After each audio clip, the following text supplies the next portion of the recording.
What is up, everybody? Welcome to Pub Sports Radio and welcome to Stat Diggers. We have UFC San Diego deep dive here. We have Marlon Vera going against Dominick Cruz, a 13-fight card. It was supposed to be 11, but we do have Ariana Lipski, Priscilla Ketchup beating. We get to break it down all over again. Should be fun. And then also we have Jason Witt, Josh Quinlan. Both those fights were supposed to be last night. They did get added onto this card. So, yeah, looking forward to the card. As always, looking forward to talking it through with Uncle Weezy, the stats in the chat. Uncle Weezy, what is up? You looking forward to UFC San Diego this Saturday? Yeah, it's going to be a wild one, man. There's some pretty decent fights on this card. I mean, the Budai Bresky heavyweight fight is interesting. The Gabriel Benitez versus Charlie, the American bad boy Ontiveros is going to be a fun one for sure. And then, Onama Landwehr is a banger of a co-main. And then, we get to see Dominick Cruz fight Marlon Vera in the main event. There's some really, and Silva Meerschaert, by the way, that's going to be a violent one for sure. Striker versus grappler. So, it's not the best card from top to bottom, but there are some interesting stylistic matchups. That always gives us some opportunities to make some money by betting these fights. And that's what we're here to do, man. Find the spots that'll have us stacking cash tickets like flapjacks. Let us do it. That is always the goal. We're going to quickly recap last night, and then we will shout out the chat and then get started. I will kick this one off. I was not planning on watching the fights last night. I was at my wife's dad's concert, and there was like a mini bar, and they had one TV, and the TV actually had the fights on. So I was able to watch bits and pieces, went back and finished watching the fights last night. But, didn't have a ton of action. So I had 4 bets. The first one was the Brian Battle, Takashi Sato fight doesn't go the distance. And if you had a violence bets last night, you obviously did very well. 10 fights, all 10 of them finished inside the distance. So that was plus 125, half a unit on that. I had a unit on the Sakai Spivak fight, doesn't go to decision, minus 150. And then my night really came down to Jamal Hill. So I had 3 units on Jamal Hill decision only, which was the opposite of the finish only. I thought if it went to decision, that Jamal Hill would easily win that decision, but I was not expecting Thiago Santos to attempt 20 takedowns out of nowhere. So great plan for Santos, but Hill really battled some adversity there and got it done. And thank goodness he did, because I also had Hill to win inside the distance, 2 units, minus 155 there. So plus 2.58 units, kept it short and sweet. And looking to have probably another late week this week, and then finish the 12-week stretch strong with UFC 278 at, I think it's August 20th there. So, Weezy, I know you had a really good night yourself. Kind of tell us about it. Yeah, it was a good one for me, man. Definitely had some bets that didn't work out. I took some small stabs. Jeff Neal by decision was one of them, man. I had never expected anybody to go out there and finish Vicente Luque. But just missed out on a quarter unit on Jeff Neal by decision at plus 500. I missed out on a couple of small tenth of a unit stabs on Ghost Pepper to win by first or second round knockout at plus 3,500, plus 4,000. Had a quarter unit stab on Sakai to win by knockout at plus 700. That failed. And I had Miranda Granger for 1 unit at plus 202 to beat Corey McKenna. Corey looked like the version of Corey McKenna that I wanted her to be in the Elise Reed fight. It's good to see that she made the necessary adjustments, fought a really smart game plan, and looked fantastic out there. So big ups to Corey McKenna for getting the job done and for looking like the fighter that we all expected her to be against Elise Reed. So it's good to see her make those improvements. But the winning bets for me were I had Muhammad Usman 1 unit at plus 200. He starched Pauga, knocked him out. I had so that was a good underdog play there. I had 1.5 units on the Spivak fight not going to decision. That cashed easily. And then the 1.5 unit bet on Brian Battle, Takashi Sato to finish inside the distance. That was plus 125 for 1.5 units. So wound up 3.18 units on the night. Really solid night. And we've got this card and one more card before we get a much needed 1 week break, Brady, after 12 straight weeks of UFC action, which is what it'll be after the UFC action next weekend. So we're in the midst of a long stretch here, but I'm looking to finish up strong with these last 2 cards, make a little more money, and then really enjoy the week off. Yep, absolutely. A well-needed week off coming up here. It definitely does take a lot out of you. Taping fights like Nina Nunes, Cynthia Calvillo, just those take a couple years off your life. But yeah, looking forward to this card. Some good fights, some fights I'm looking forward to. Let us shout out the chat real quick before we get started. A ton of you already in here. We got Zach Singleton, the first one in the chat. We got Propaholic, Joshua. We got Rob in the chat, Andy Mush, Pictures. We got Tim. What is up, Tim? How you doing? Cole, Andy G. We got Rob. We got Seymour Butts. I like it, Seymour Butts. Yeah. We have we have Kiwi. What is up, Kiwi? We got Cole in the chat. Jay. We have who else we got in here? We got Kevin. What is up, Kevin? How you doing? Sean in the chat. We got Danny in the chat. We got Couch Warrior in the chat. Chris, Mr. D. We got Justin hanging out. Buffalo on the beat. We have Evan L from the chat. What is up? We got Dan, MMA fan. Jong Lee. Leon, appreciate y'all hanging out. If you guys can please leave a like, subscribe here to Pub Sports Radio. We do a ton of content throughout the week, so be sure not to miss it. All right, I say we get into it here, Weezy, and the first two fights we broke down a ton already the last week, so it's still going to be pretty fresh in our heads, but we'll go over it quickly here. We got Ariane Lipski going against Priscilla Ketchup-Beating. We have Lipski, 28 years old, 5'6", with a 67-inch reach. Priscilla Ketchup-Beating, 33 years old, 5'7", with a 65-inch reach. Lipski is 5 years younger. Priscilla Ketchup-Beating, 1 inch height advantage, and then Lipski with a 2-inch reach advantage. Lipski is 3-2 in her last 5 fights. A decision win against Isabella de Padua, a submission win against Luana Carolina, a knockout loss to Antonina Shevchenko, a knockout loss to Montana De La Rosa, and then a decision win against Mandy Bum. As far as Priscilla Ketchup, she is 3-2 in her last 5 fights. A decision loss to Luana Carolina, a knockout win against Janet Dobson, Gina Mazzani, a submission loss to Jillian Robertson, and a decision win against Ji Young Kim. So first, I guess we'll talk about the elephant in the room. Ariane Lipski did miss weight by a decent amount, and then apparently she got sick or something. She had to go to the hospital, and then she wasn't medically cleared to fight. But they moved the fight back a week, so she should be good to go. I guess weigh-ins are going to be important. You know, can she make weight this time? We'll have to see.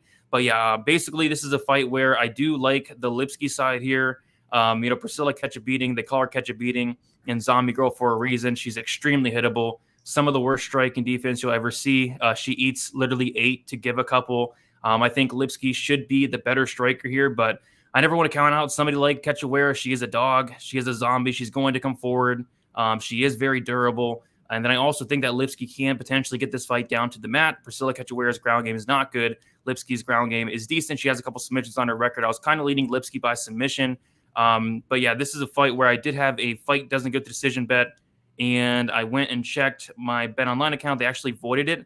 I'm not sure if they were voiding like the Witt Quinlan bets. I didn't have one there, but they voided that.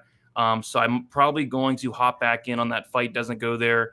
I think Priscilla Ketchup is obviously very live for a knockout. And then I think Lipski, if she does get this fight down to the match, she's very live for a finish as well. So I'm kind of leaning fight doesn't go to decision. I do like Lipski, but the whole, weight miss, going to the hospital thing kind of concerns me a little bit.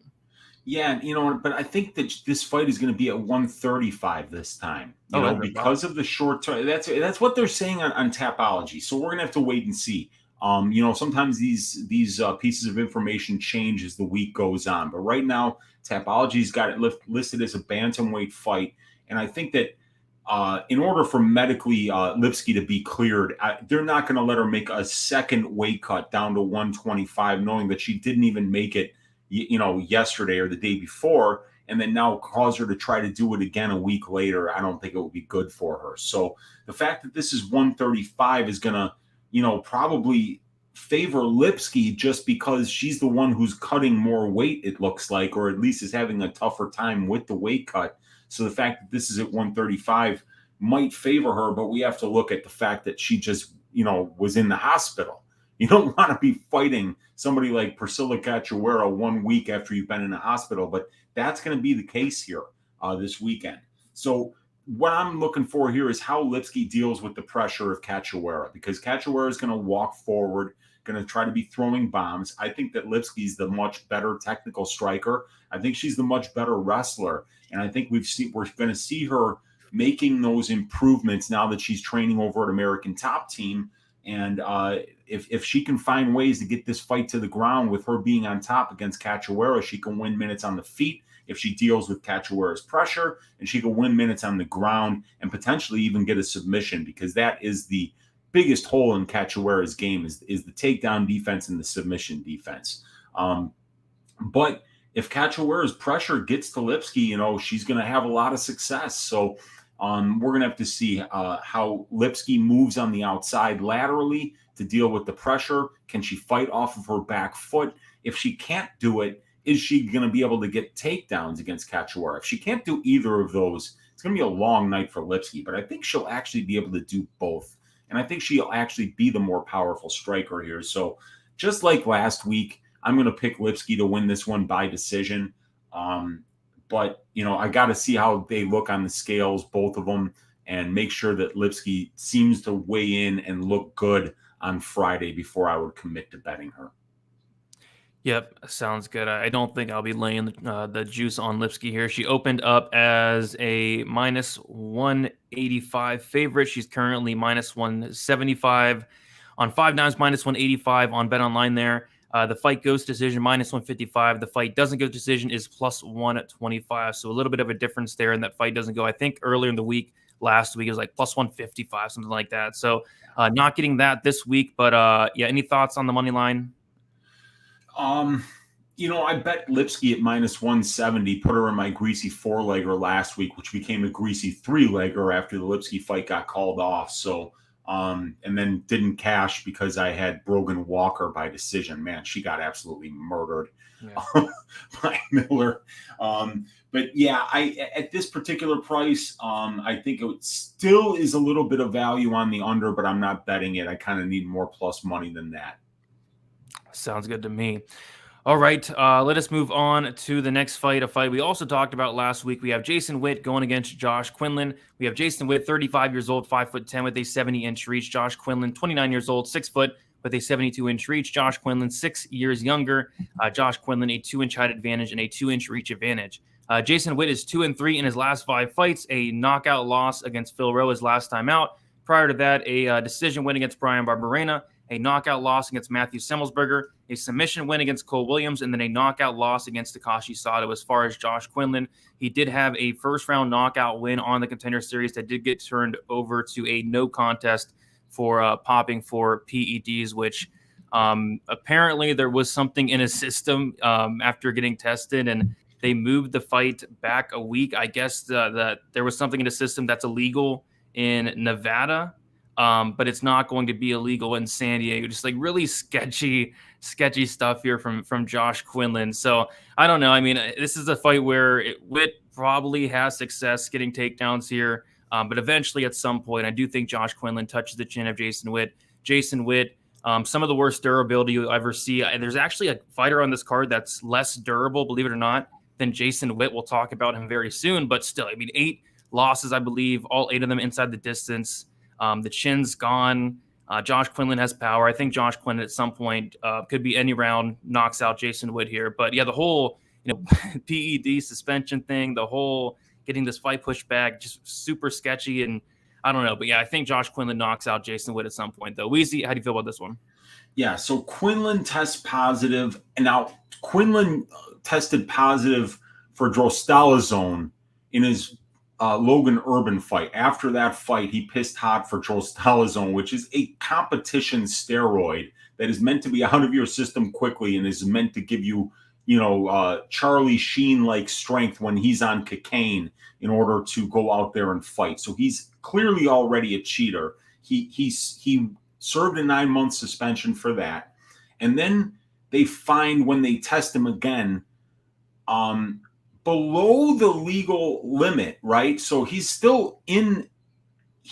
actually in compliance, but they're finding testosterone, artificial testosterone in his system, but below the legal limit. So then what does the UFC do? They say, oh, okay, well, if it's illegal in Nevada, how about we just postpone the fight 1 week and then you fight in California where they don't test for this so that you can cheat safely. and we're just gonna look the other way while we put you in the cage with one of the least durable, most chinny fighters in the UFC.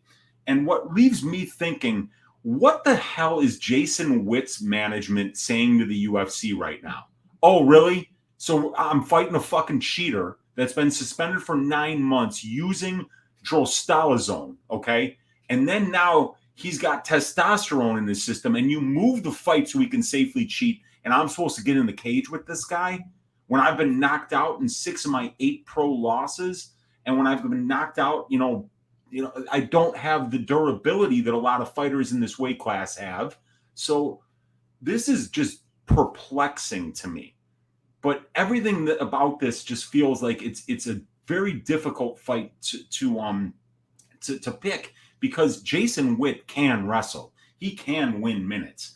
Almost 7 takedowns per 15 minutes, 14 takedowns in 5 fights, over 56% control time for. So, if Quinlan is not able to get back up after Witt takes him down, Witt could win a decision here. He could grind out enough minutes against this guy in order to win a 3-round decision. But it's just that this guy's clearly on the gas.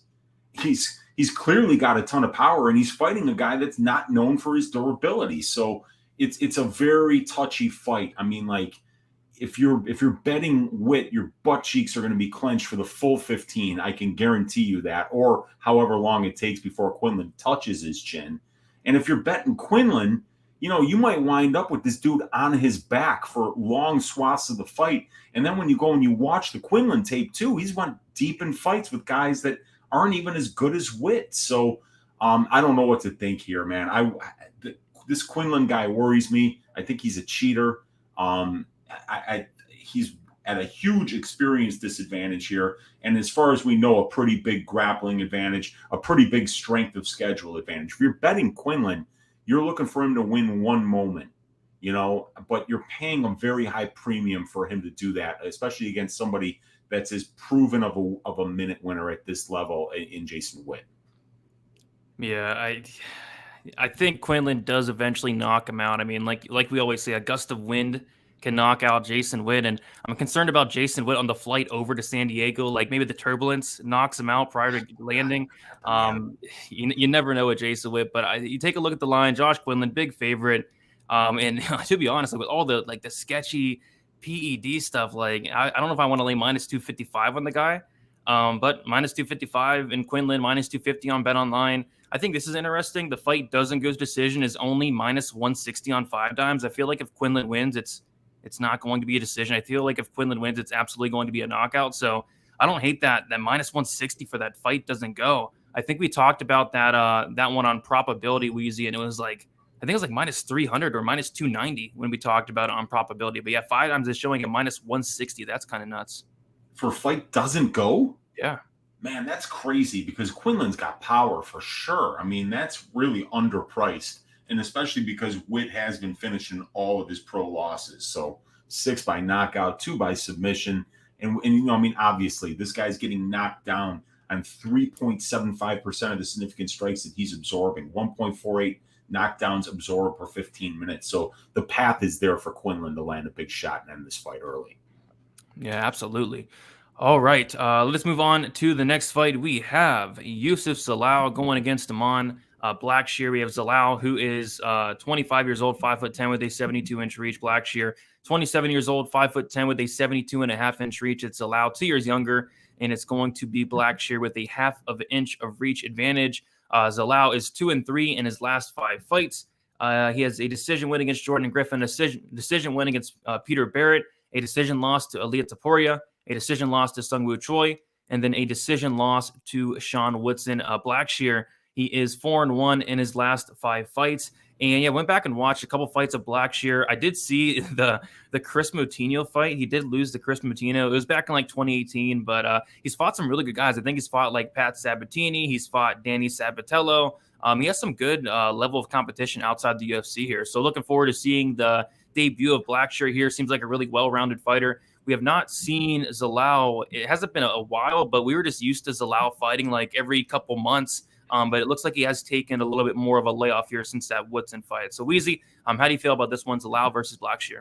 Yeah, it's an interesting one. I'm given the slight advantage in the measurables to Zalal as he's 2 years younger. He's 25 compared to 27 for Blackshear. Both fighters 5'10", both have a 72-inch reach. Zalal switches stances and Blackshear doesn't. But this is going to be Zalal's first attempt to make bantamweight as a pro. This fight is listed at 135. And Zalal hasn't fought there since he was an amateur back in 2017. So it's going to be something that I think you really need to keep your eye on. In addition to that, Zalal's original opponent was Christian Quinones, who's also a bantamweight. So I think that this fight was, scheduled to take place at bantamweight the whole time. Blackshear is stepping in on short notice, about 8 or 9 days notice here. The experience advantage overall goes to Blackshear, but in the UFC, it's Zalal. As Blackshear's got one more professional fight. He's got 25 more minutes in the pro cage and a year and a half more as a pro. However, at the UFC level, since Damon is making his debut, Zalal has 6 more UFC fights. All of them have went to decision, so he's got 90 more minutes in the UFC cage. The finishing stats and durability are even, in my opinion. Both guys have solid pro finish rates, 75% for Blackshear in 12 wins. Almost all of those finishes are by submission, and 70% for Zalal in 10 wins, 5 by sub, 2 by knockout. Neither guy has ever been finished as a pro, so overs and fight doesn't go to and goes to decision should be good looks here because neither one of these guys has ever been finished. And Zalal in particular tries to drag fights into grappling realm, which is actually where Blackshear is at his most comfortable. The striking, I'm listing it as even. It's hard to know for sure who the better striker here is. In Zalal's 6 UFC fights, he's never really been happy to stand and strike. Blackshear's dropped dudes on the regional scene. However, he also prefers to grapple. I think whoever has success in the grappling exchanges of this fight is going to be the winner. So, I mean, in the grappling, who's the better grappler? I don't know. How do you know for sure who the better grappler is? Zalal is committed to his grappling and his takedown attempts in order to win control time positions at the UFC level. He's attempted 47 takedowns in only 6 fights. Zalal has a 100% finisher in his pre-UFC pro wins, but all 6 of his UFC fights have went to decision. And it's because he's slowing things down, putting that fight on the cage and trying to grind people out. Zalal has 5 pro wins by submission, and for Damon, it's 8 pro wins by submission. Both guys look to grapple and get submissions, but Blackshear seems to be the better moment winner in the grappling exchanges, but he'll be fighting a featherweight moving down to 135 for the first time as a pro. So that's going to be interesting to see how he deals with Zalal, who probably will be the bigger guy here. The strength of schedule advantage goes to Zalal because he's got 6 fights at the UFC level, and he's been in there with names like Ilya Topuria and Sean Woodson. This is Blackshear's UFC debut. He's making it on short notice, so it's going to be a step up in competition for him for sure. I want to see both of these guys on the scale too, especially Zalal. So Zalal is a slight measurables advantage, UFC experience advantage, and a strength of schedule advantage, while Blackshear has an overall experience advantage and has been the better finisher as a pro. Sounds good. Sorry, something in my throat. But yeah, we take a look at the odds here, and they only have a couple books out there with them. And Bet Online is -110 each way. So -110 Zalal, -110 Blackshear, and that is on Bet Online and Bovada there. And those are the only 2 books that have it out. I think the fight goes decision is a super good look here. We don't have the odds out for that. And I think that is the only fight that we don't have odds out on these props. Yeah, that's literally the only one. And the reason I like that so much is I really expected Yusuf Zalal to finish Slippery Pete Barrett. And if you're not finishing Slippery Pete Barrett, I really don't think he's finishing Blackshear here, who, like you mentioned, has never been finished. And on the flip side, Zalal was able to last with Ilya Topuria as well. So I think the fight goes to decision. If it is at a playable line, it's something I'm going to be really looking at. I was able to watch a decent amount of Blackshear. I would like to watch a little bit more. I went back and, like I said, watched the Matinho fight, and Matinho was able to have a lot of success grappling, but that was like 5 years ago. So I think he has made serious improvements since then. He showed off some offensive wrestling in his own right, some good grappling in his own right. I've seen a couple submissions from Blackshear. I think it should be a pretty close fight here. So -110 each way, but I'm really looking forward to seeing what they open up that fight goes decision, and I think that's a super good look. Yeah, an excellent look. And let me just push back a little bit on something you just said. he didn't finish Slippery Pete Barrett, but Slippery Pete Barrett is extremely slippery, Brady. I mean, you're just that guy is like it's like a slimy fish in your hands. He's just slippery. It's the most apropos nickname I think that there is in the entire UFC. So it's hard to finish that dude Barrett, but yeah. Fight goes is a great look here, especially the way that we've seen Zalal fight. The thing that worries me about it, Brady, is we got to kind of see how Zalal looks trying to get down to 135 here. That's going to be interesting, but maybe that's why he's taken so long off. He had 6 fights in a very short period of time. He won his first 3 fights, and then all of a sudden everyone was like, man, this guy Zalal is going to make a lot of noise, and then he's fighting Sean Woodson and Ilya Topuria and Sungwoo Choi, and he lost 3 in a row now. So it's kind of like he's went back to the drawing board. Maybe he feels like he'll have more success winning minutes in the grappling exchanges now that he is cutting down to 135. But from what I've seen from Blackshear on tape, these guys should be pretty well matched, and I think it should be a close fight. Yeah, it should be a close fight for sure. Yeah, curious to see the weigh-ins for Zalal. And, he's taken a lot of those fights on short notice as well. So it's going to be good for him to get a full camp and kind of see where he's at. But yeah, Zalal, he's very young. He's only 25 years old. And he's had some good performances. The Peter Barrett was a dominant performance. Jordan Griffin was a good performance. Held his own at times against Ilya Topuria. The Sungwoo Choi fight was competitive. And then I thought he actually won the Sean Woodson fight. It was super close. But I think he has a pretty good ceiling still at 25 years old, even though he's on a 3-fight losing streak. So we'll see how he looks at 135 here. All right, move on to the next fight. We have Angela Hill going against Lupi Godinez. This was a fight that was supposed to be in October, and then they just randomly threw it on this card, maybe to kind of build up the card a little bit more, but should be a good fight here. We have Angela Hill, 37 years old, 5'3" with a 64-inch reach. Lupi Godinez, 28 years old, 5'2" with a 61-inch reach. Lupi is 11 years younger. That's extremely significant. She's going to be 1 inch shorter, and then she's going to be at a 3-inch reach disadvantage. Angela Hill 1-4 in her last 5 fights. A decision loss to Michelle Watterson, a decision win against Ashley Yoder, a decision loss against Tisha Torres, decision loss to Amanda Lemos, a decision loss to the very handsome Verna Jandaroba. As far as Lupi Godinez, 3-2 in her last 5 fights. A decision win against Jessica Penne, a submission win against Silvana Gomez Juarez, a decision loss to Luana Carolina up a weight class, a decision win against Luma Luke Bunmi, and then a decision win against a very handsome Ariana Carnelosi. And yeah, I think that Carnelosi fight opened up some eyes for Lupi Godinez. She went out there and just destroyed Carnelosi, who is a black belt. She's very physically strong. She's completely jacked for 115 pounds. And Lupi Godinez went out there and just beat her ass for 3 rounds, just dominated Carnelosi. Angela Hill, she's a really good fighter. I think she's made a ton of improvements. And even at 37 years old, she's showing a lot of good things. But, she is getting up there. She did get taken down a few times by Verna Jandaroba. She was able to hold her own in the grappling. I thought that was very impressive. So her submission defense did hold up. It's just, I feel like Lupi is going to kind of overpower her, take this fight down to the mat. And, the takedown defense is something Hill struggled with early on in her career, but she's definitely patched that up. Her takedown defense at this point is 76%, very good, but I really don't think it's going to matter here. I think Lupi's going to take her down, rinse and repeat. Of course, in the striking, got to favor Angela Hill. I just don't think Lupi's going to let this be on the feet for long. So I think Lupi's going to grind this one by decision. We'll talk about it in a little bit, but Lupi is one of the biggest favorites on the card, and I think for a very good reason. Her last couple performances have been phenomenal. Weezy, how do you feel about this one? Yeah, I don't really know how this plays into the fight, but I'm sure it does, in that you look at Angela Hill's last 2 opponents, Verna Jandaroba, handsome. Amanda Lemos, handsome. Yes. Look at Godinez's last 2 opponents, Ariane Carnelosi, handsome. Loma Lukbunmi, handsome.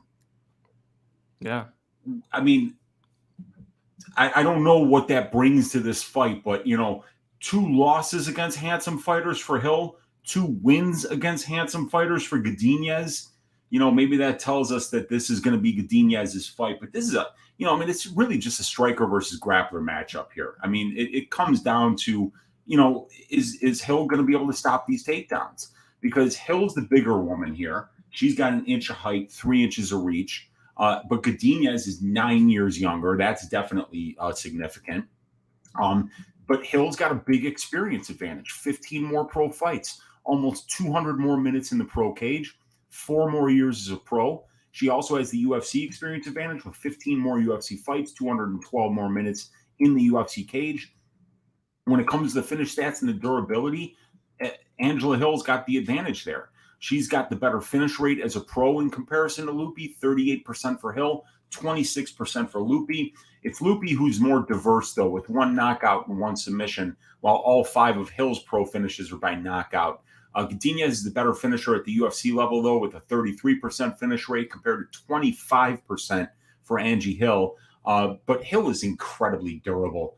She's never been knocked out at the UFC level and has only been dropped once in 20 fights and almost 1,400 significant strikes absorbed. Hill's been subbed twice in 25 fights and 12 career losses. The striking advantage absolutely goes to Hill here, even though Godinez is a good boxer, in my opinion. But Hill is a solid Muay Thai striker. She has a positive significant strike differential in a massive sample size, 0.42 for Hill. It's positive 0.5 for Godinez. Hill has a 3-inch reach advantage and will clearly be the fighter who's more comfortable on the feet, as Godinez usually prefers to wrestle. 30% of Hill's UFC cage time is spent in control time positions, while for Godinez, it's over 71%. So you could see Godinez in those control time positions over 7 out of 10 seconds of her fights. So she wants it there, while Hill is in control time positions for about 12% of the time, control time positions against about 17% of the time. But she's actually very efficient, almost 77% takedown defense. She's only been taken down 22 times in 20 fights. And she's being controlled less than 20% of her UFC career, despite the fact that she's facing almost 5 takedown attempts per fight. So she's been very efficient keeping fights on the feet. And that's what she's going to want to continue to do here. But in the grappling, it's going to be Godinez. Even though over the aggregate, Hill has been solid with her grappling, and she's been out-controlled by only 5%, despite the fact her opponents have attempted 60 more takedowns than Angie Hill has. Godinez should be the superior grappler here by a long shot.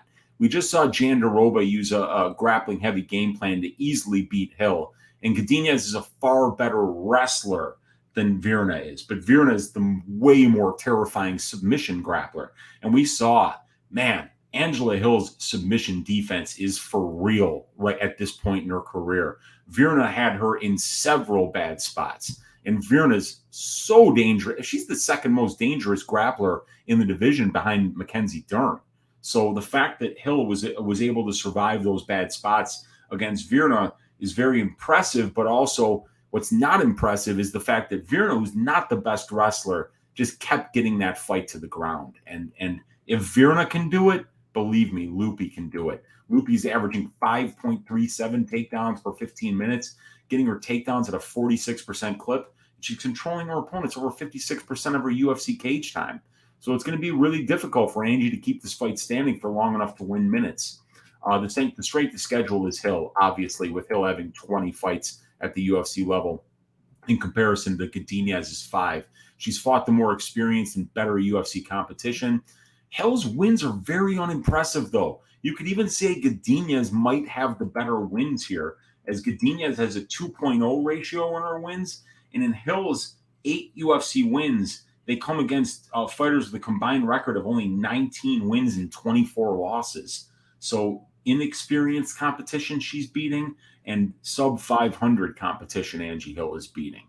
But Hill's got the size advantage, the reach advantage, the experience advantage at both the pro and UFC level, the finish stats and durability advantage, the striking advantage, and the strength of schedule advantage. While Godinez is 9 years younger, and she's got that wrestling and the grappling advantage. And I think that most people think that's going to be good enough for her to easily win this fight. But you just got to remember that Hill has got a lot of attributes and statistics on her side here. Yep, absolutely. But yeah, we have a big favorite here in Godinez, and it's weird. Like on BetOnline, they have Godinez at minus 365. And then on 5 Dimes, they have Godinez at minus 250. And then at BetUS, Godinez is minus 360. And that's kind of where I figured it would be. I think Godinez is going to be a very popular parlay piece this week. The fight goes to decision, minus 350. They are absolutely all over it. Godinez to win by decision, minus 125. That's not terrible. But yeah, I like Godinez here as well. I think she does get takedowns here and kind of grinds this one out. Any thoughts on the money line? Any thoughts on any props that stick out, Weezy? I think the money line is entirely too wide here. Angela Hill does have really good takedown defense, and she's not going to have to worry as much about the submissions coming from Lupi, so she might be able to be a little more aggressive trying to get to her feet. And if we find that Godinez is having problems getting takedowns, she's not going to look that price. Not even close. But, boy, after that performance against Carnelossi, I think that right now Godinez is just way too overpriced just because she looked as good as she did against Ariane. But Ariane's takedown defense is not nearly as good as Angela Hill's is going to be. So very interesting fight. Really looking forward to see Lupi Godinez back in there. I love wrestling. I love fighters that can win minutes using their wrestling and their gas tank, put them together as a weapon to win fights. Godinez has been masterful at doing that so far. Let's see if she can do it now that she's getting the appropriate step up in competition that she deserves here. Man, we see it all the time. I mean, Lupi had a dominant performance against Carnelossi, and then she's a huge favorite here against Angela Hill. Weezy, I have a question. Okay. What do you think, off the top of your head, what do you think the takedown defense percentage is of Ariane Carnelossi, the very handsome Ariane Carnelossi? Well, it's got to be below 50% because Lupi just threw her around like a rag doll. You're not going to believe what it is. What is it? It is literally 8%. Yikes! Yeah, I mean, it's a different style of fight for sure. And sometimes when somebody is as impressive as Lupi was in her last fight, it makes them almost unbettable in their next fight. And so I think I'm going to probably be staying away from this one because I see Lupi winning it, and I could even see her getting a submission if she absolutely drowns Hill and works her over. So I don't think I'll be touching this fight. Yeah, I don't think I'll be touching it either. But we can move on to the next fight, Weezy. We have should be a fun one here. We have Ode Osborne going against Tyson Nam. We have Osborne, who is 30 years old, 5'7" with a 73-inch reach. Tyson Nam, he is 30 years old, 5'7" with a 68-inch reach. We have Osborne 8 years younger, and then Osborne with a 5-inch reach advantage. We have Osborne, who is 3-2 in his last 5 fights, a submission loss to Brian Kelleher in his debut, a knockout win against Jerome Rivera, a knockout loss against Manel Kopp, a decision win against CJ Vergara, and then a knockout win against Saruk Adashev. Tyson Nam, he is 2-3 in his last 5 fights, a decision loss to Sergio Pettis, a decision loss to Kai Kara France, a knockout win against Saruk Adashev, a knockout win against Jerome Rivera, and then a decision loss to Matt Schnell. So we have not seen Tyson Nam in a while, actually. It's been going to double check here, but yeah, it's been 1 year and 6 months since we have seen him in there. And we know kind of the story with Tyson Nam at this point. He's 30 years old, so he's definitely getting up there for the weight class. It's something to kind of be wary of, especially considering this layoff as well. That's extremely concerning here. And the other thing with Tyson Nam is his output, just 3.64 significant strikes landed per minute. He's always going to, for the most part, be at a volume disadvantage. But, when he does land, he lands with a ton of power. Ode Osborne has a 42% strike in defense. He has been knocked down before. So I think it's Tyson Nam knockout here. And I think Ode Osborne as well, he could be live for a finish. He's extremely dangerous for the division. I think it's a very fun fight here, Weezy. How do you feel about this one? Yeah, super fun fight. The measurables is all Osborne here. I mean, let's not forget that Tyson Nam is a 38-year-old flyweight. That's ancient for the weight class. I mean, that's almost Guido Canetti territory. Odie's 8 years younger because he's only 30. He's got a 5-inch reach advantage, and he's a southpaw while Nam is an orthodox fighter. But the experience advantage goes to Tyson Nam here. He's got 17 more professional fights, 300 more minutes in the pro cage, almost 6 more years as a pro fighter. Tyson also has over 20 more minutes in the UFC cage, while Osborne has 1 more fight at the UFC level. The advantage goes to Osborne in the finish stats, but the advantage goes to Tyson Nam when it comes to the durability. Osborne has the better finish rate as a pro. He's got an 81% finish rate compared to 65% for Nam. But it's Nam who has the better finish rate at the UFC level, as he's finished both of his UFC wins inside the distance by knockout, while Osborne has finished 3 of his 4 UFC wins inside the distance, 2 by knockout and 1 by submission. Osborne is definitely more of an equal opportunity finisher, while Nam is going to rely mainly on the knockout. Nam has the durability edge here, as he's been KO'd 3 times in his pro career, but that's in 12 pro losses, while Nam has never been finished in his 3 UFC losses. Osborne has been finished in both of his UFC losses and in 3 of 4 pro losses. The striking advantage I'm going to give to Osborne here. He's got the better UFC offensive striking metrics. He has the better striking differential. It's negative 0.17 for Osborne, but it's negative 2.05 for Tyson Nam. He's got the better accuracy at 45% compared to 31% for Nam. The total knockdowns per total significant strikes landed percent is 1.45 for Osborne, and it's 1.08 for Nam. So Osborne's got an edge there, as well as in the knockdowns per 15 minutes, 1.05 for Osborne, 0.59 for Nam. Osborne's also the much busier striker, throwing 2 more significant strike attempts per minute than his opponents do, while Nam throws over 4 less significant strike attempts per minute than his opponents do. Nam's much better defensively, though, as he's got a 64% striking defense, and he's never been knocked down or out at the UFC level, while Osborne has a 42.5% striking defense, and he's been dropped once and KO'd once. But the grappling I have even here. Nam has been far more efficient at keeping fights on their feet at the UFC level in comparison to Odi. Nam has stopped all 4 takedown attempts against him and has been controlled by his opponents for less than 1% of his UFC cage time. So that's excellent. Both guys have less than 4% control time for, but Osborne has been controlled by his opponents for over 16% of his UFC cage time, and he's been taken down twice. That being said, Osborne is the far more dangerous submission grappler, as he has 4 career wins by submission, while for Nam it's only 1 career win by submission in 33 career fights. The strength of schedule I'm giving to Nam is Nam has fought the more experienced, better win-loss competition at the UFC level. Odi's wins are better in ratio, but Nam's wins are better in experience. And Nam has losses to the better win-loss ratio and more experienced competition at the UFC level. Both guys fought Jerome Rivera and Zaruk Adashev, and both guys knocked out both of those guys. So the common opponents don't tell us much here.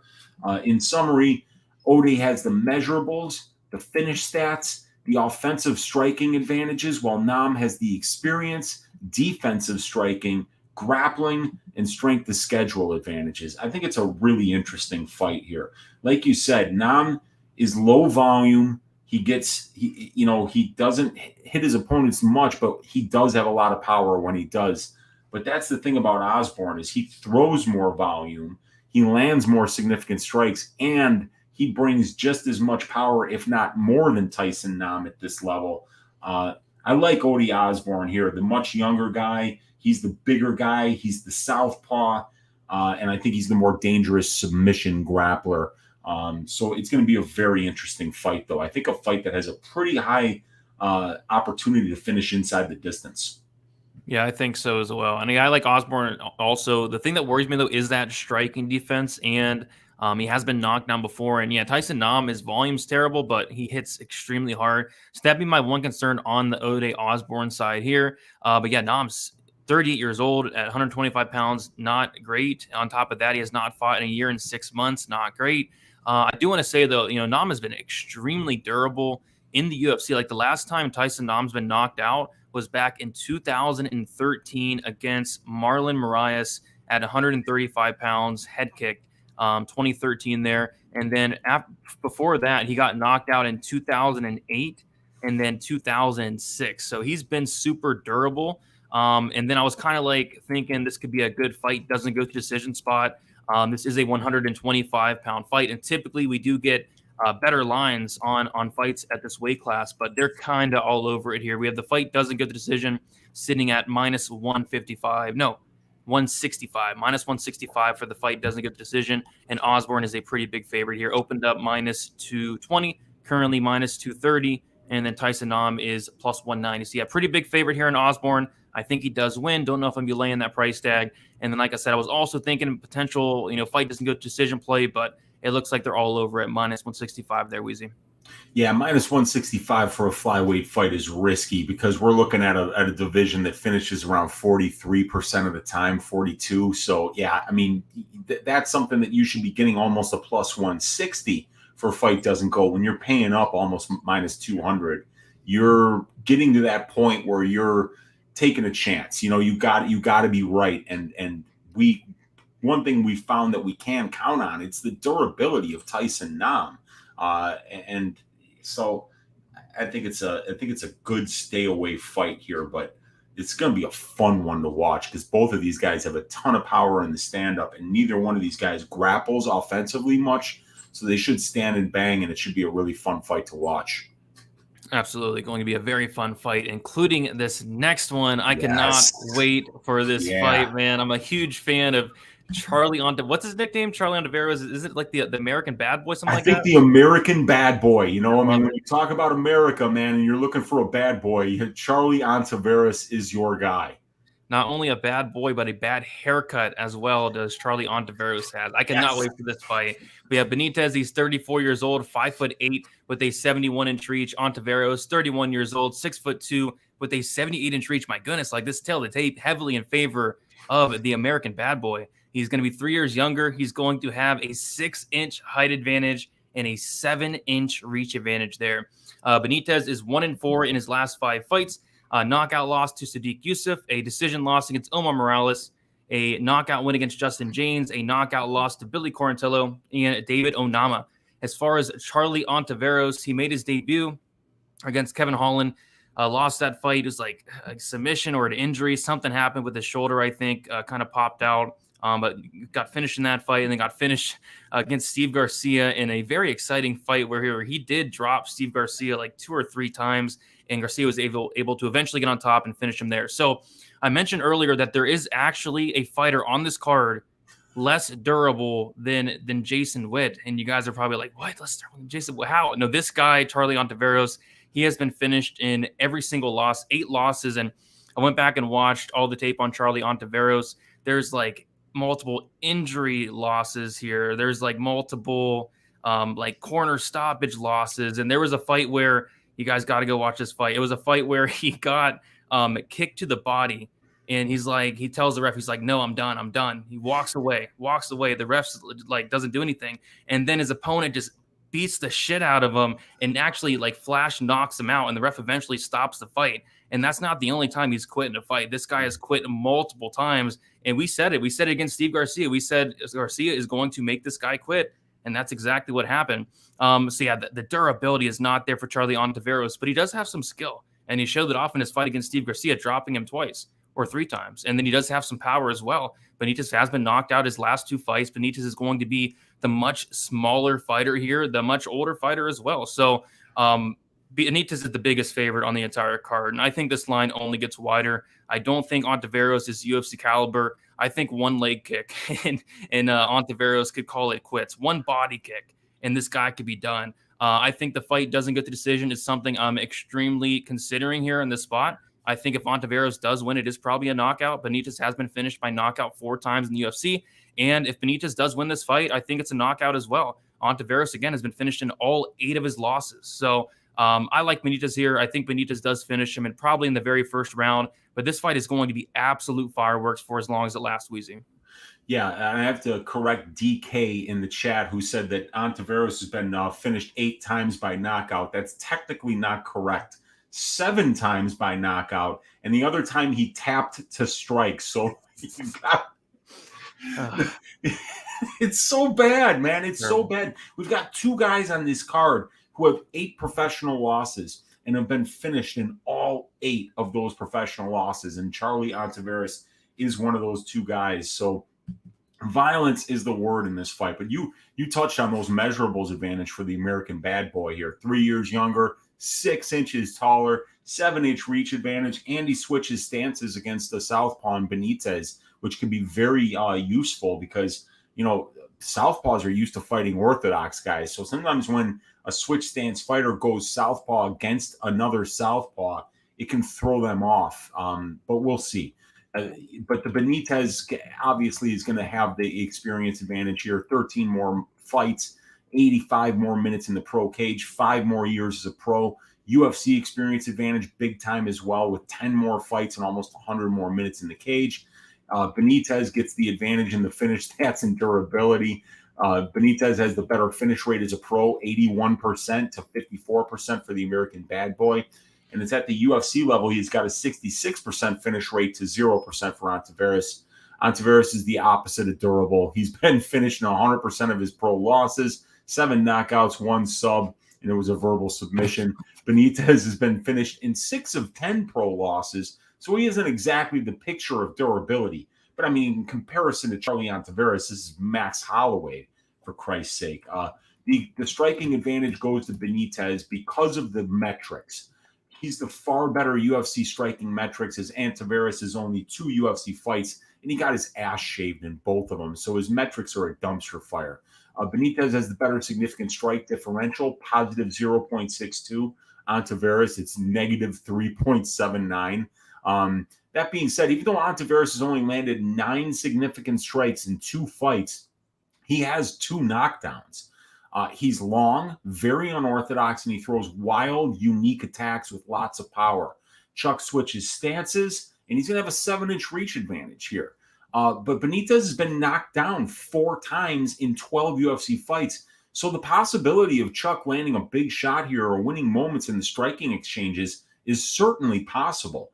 Benitez is the cleaner, more technical striker, and all it takes is for Gabriel to land 1 big shot, and this fight could end quickly, as Chuck has never been a durable guy. The grappling advantage goes to Benitez for sure. Ontiveros has been controlled over 85% of his UFC cage time thus far. He has 28% takedown defense. He's getting taken down 7.89 times per 15 minutes. He's horrible on the ground. And Benitez has a sneaky submission game with 10 career wins by submission. In these fighters' 14 combined fights at the UFC level, though, they've combined for only 2 takedown attempts. So it's safe to say this fight probably takes place on the feet at striking range, where both dudes are going to be very dangerous. The strength of schedule advantage obviously goes to Benitez. Gabriel has 12 UFC level fights, while Chuck only has 2. The metrics are better overall for Ontiveros, but it's in a much smaller sample size. Benitez does not have impressive wins, though, at the UFC level. So that needs to be kept in mind here. Ontiveros is the kind of opponent Benitez is capable of beating at this level. The 6 UFC wins for Benitez are Humberto Brown. He made Brown shit his pants in there.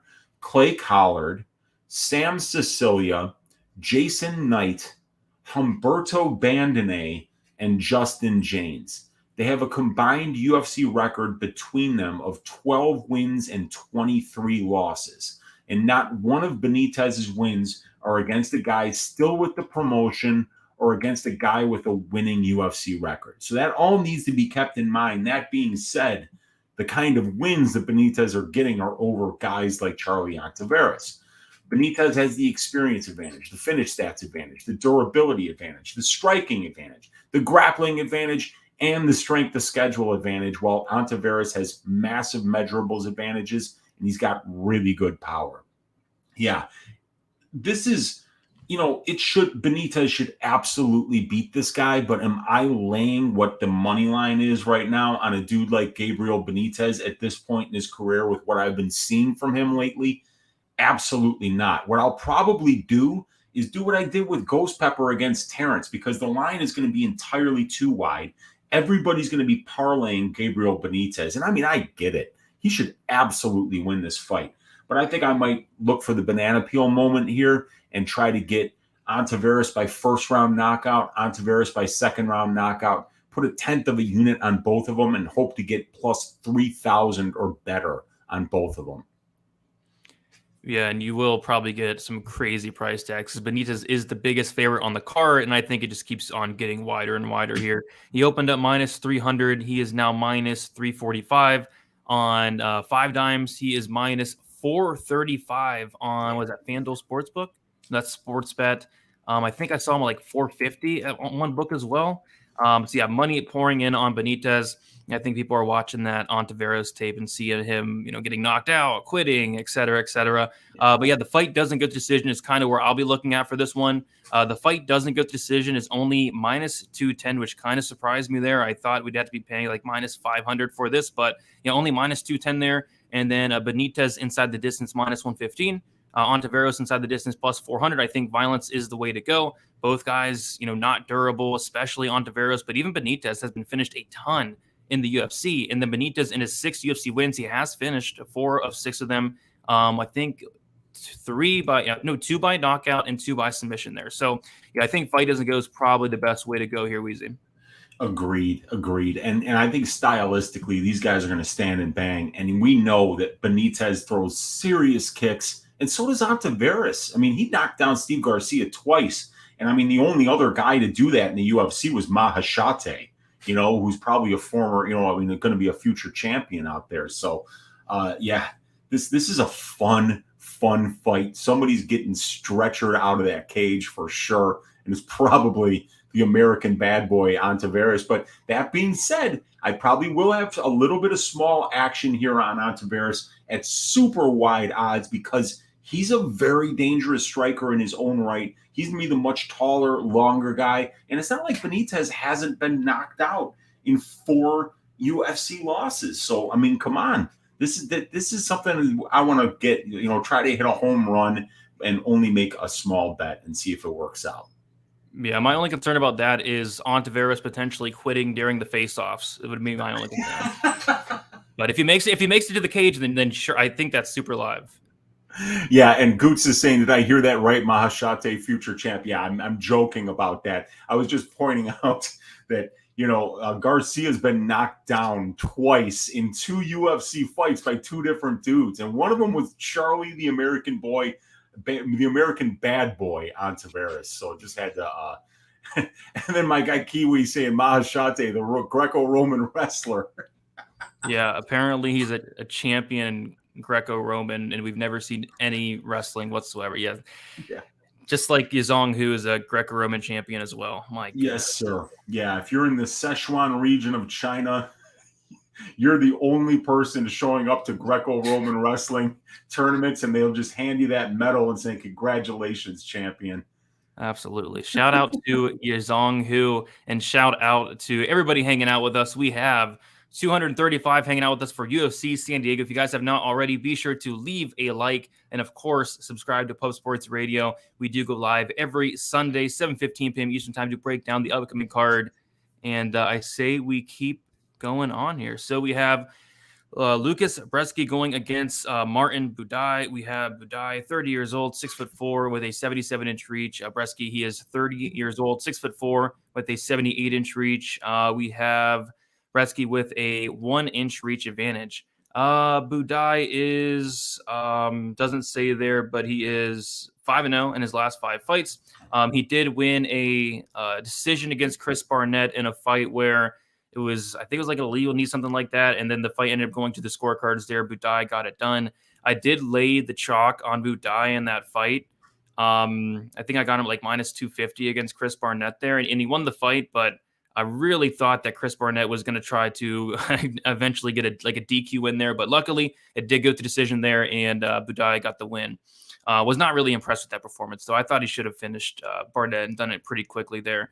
Bresky, he has 4-1 over 3-0 and no 1 draw and 1 no contest. Yeah, so I think it's 3-0 with a draw and a no contest. 3-0 draw, 1 no contest. He did beat Dylan Potter, finished him in the 3rd round, and that got overturned to a no contest because he did pop for PEDs, right?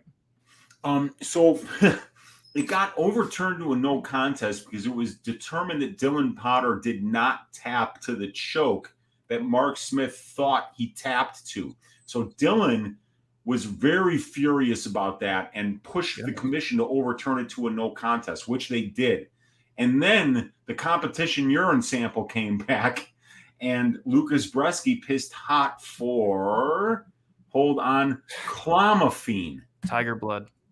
Yeah, I don't know what clomiphene is. I have no idea if it's like a tainted supplement or if it's like a competition steroid, but But Lucas Bresky not only did have it overturned because it was determined that he didn't tap to the choke, but he also was suspended for 9 months for pissing out for clomiphene. Sounds good. I mean, yeah, we saw what happened last night, man, with these lower level heavyweight fights. Muhammad Usman, Zach Palga. We have Budai here, who is a pretty big favorite. I just feel like this is a super sloppy, greasy heavyweight fight. I would really not be wanting to lay this price on Budai. But yeah, curious to hear your thoughts on this one, Weezy. Yeah, it's a weird one because when I was going through and looking for, all right, who's got the advantages, right? And I'm like, measurables, even. Same age, same height. Bresky got a 1-inch reach advantage. Budai's heavier. Brzezinski was suspended for 9 months for that testing positive for clomiphene. The experience is even. Same amount of pro fights. Budai has 15 more minutes in the pro cage. Bresky's been a pro for about 2.5 years longer. So Budai's been busier. Budai has one more UFC fight and 2 more minutes in the UFC cage. Finish stats and durability is even as well. Lucas, the fight, slightly better finish rate as a pro, 88% to Budai's 80%. Bresky was finished by knockout in his only loss, while Budai has never been finished. The striking I got is even as well. Both of these guys have nice metrics thus far. Lucas has the edge in significant strike differential by just a little bit, but Budai has a 72.5% striking accuracy, and he's landing 1.81 knockdowns per 15 minutes, while Bresky has a 53% striking accuracy and 0 knockdowns. Both guys out-volume their opponents. Both guys have striking defenses right around 51% and have never been knocked down or out yet at the UFC level in a very small sample size. The grappling, I have even as well. Both guys are winning tons of minutes in control time positions. Bresky has 2 takedowns, while Budai has none, but Budai has managed 69% control time for and less than 2% allowed, while for Lucas, it's 57% control time for, less than 2% against. Budai's the bigger guy, though, so I could see him being the better minute winner, but time will tell. The strength of schedule I also have is even. Both of these guys fought low-level regional scene competition in Europe, and neither guy has what I would call a signature win under their belt. I mean, if you look at who these guys have beaten, there's really, I mean, it's Huggy Bear for Martin Budai, and it's Dylan Potter for Lucas Bresky. I mean, you look at the names: Yevgeny Orlov, Daniel Dittrich, Kamil Minda, Lorenzo Hood, Mihail Piwowarski, Ednaldo Oliveira, Michael Kita, Michal Orkowski. I don't know who the hell any of these people are, So I've got this fight pretty much damn near even just about everywhere, Brady. I don't know what to think. I'm worried about Bresky's conditioning, dude. It doesn't look good. And Budai is the kind of guy who might put you up against that cage and make you carry his weight and wear you down. So I could definitely see Budai having success fighting with that style of a game plan here. But while this is on the feet at distance, I think both of these guys are going to be dangerous. Yeah, absolutely. I mean, this line just is kind of mind-blowing to me. We have Martin Budai opened up a minus 245 favorite. He's currently minus 245, minus 255 on Bet Online. And then we have Bresky, who is plus 205, plus 215 on Bet Online. I just can't.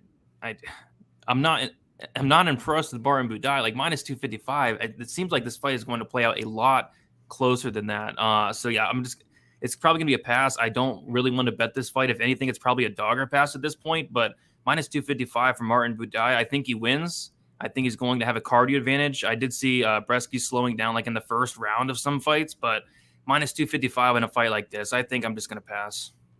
Yeah, me too, man. Me too, because I don't know what to think of this Bresky guy. He's going to be smaller. He's going to be faster. Like his striking, he's got good footwork for a big guy, good athleticism for a big guy.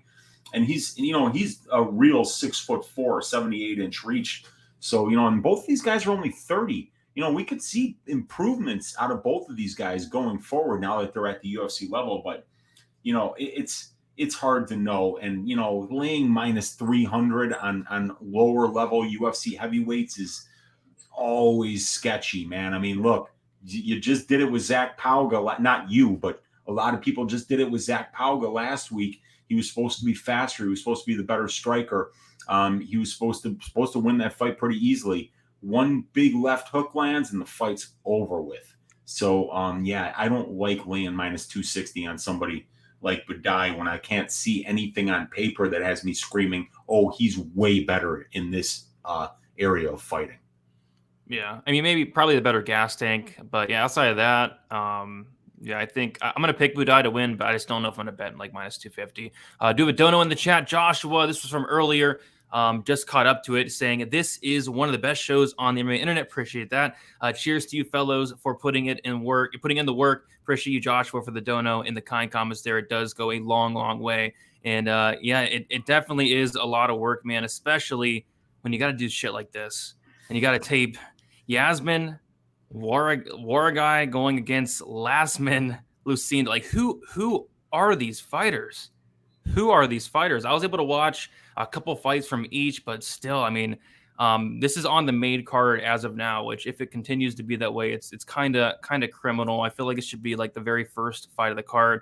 But yeah, Yazmin, she's 23 years old, 5'3", with a 63-inch reach. Iasmin, she is 20 years old, a 5'3" with a 62-inch reach. Iasmin, she is 3 years younger, and Iasmin has a 1-inch reach disadvantage. We have Yazmin, who is 5-0 in her last 5 fights, as is Iasmin. Both fighters extremely young. 23 years old for Yazmin, 20 years old for Iasmin. And I think, correct me if I'm wrong, Weezy, it was Yazmin, right, who was supposed to fight someone else? Yeah, she was supposed to fight. Oh, I'll get it, but yeah, it's Lucindo who's taking the fight on short notice. It was Estela Nunes that was supposed to be fighting Yazmin Jauregui. My goodness, yeah, what a fight this is. I mean, I was actually pretty impressed with Yazmin. She's really aggressive. She is pretty handsome as well. Yeah. She has a lot of knockouts as well. So she has power. She comes forward. She throws a lot of volume. She looks to get her opponent out of there. So I kind of lean her.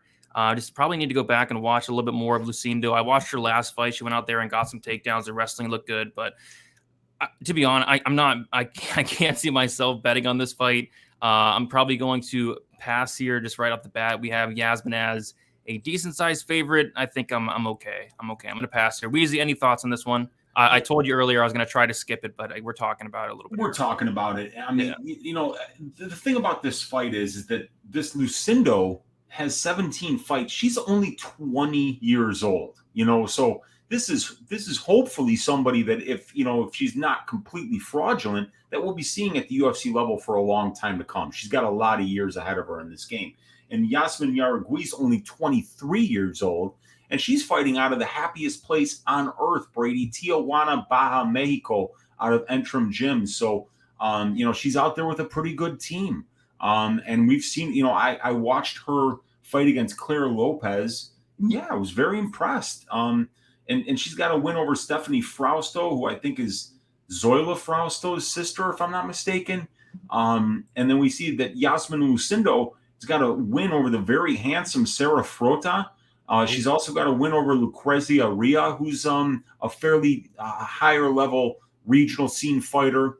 So, they've got some decent wins on their record. I have not seen any of Lucindo's tape yet, though, so I'm gonna just kind of like hold off on any kind of judgment there. But yeah, this is one, I think that Jauregui is going to be a big favorite because Lucindo is taking the fight on short notice. But Lucindo is the more experienced fighter here, and it's going to be an interesting one. But I haven't seen Lucindo fight, so I really don't have an opinion. Yeah, and then someone in the chat is saying that Iasmin Lucindo is a Jandaroba training partner, so she is getting to work with a very handsome Jandaroba, so that's good. Yeah, she's only 20 years old. So, and yeah, 17 fight, like that's nuts. Yeah, dude, I've got her pro career listed at 5 years. That means she's fighting when she was 15. Huh? Yeah, there you go. Crazy, dude. That's awesome. I like it. But yeah, I mean, we'll take a look at the line here. We have Yazmin opening up minus 250. Okay. And then she's currently minus 200, minus 190 is Yazmin. And then Iasmin Lucindo, she opened up plus 210. She is now plus 170, plus 165 on Bet Online. So money's actually coming in on Lucindo. So yeah, I got to watch a little bit more as well. I did watch her last fight, but I got to go see more.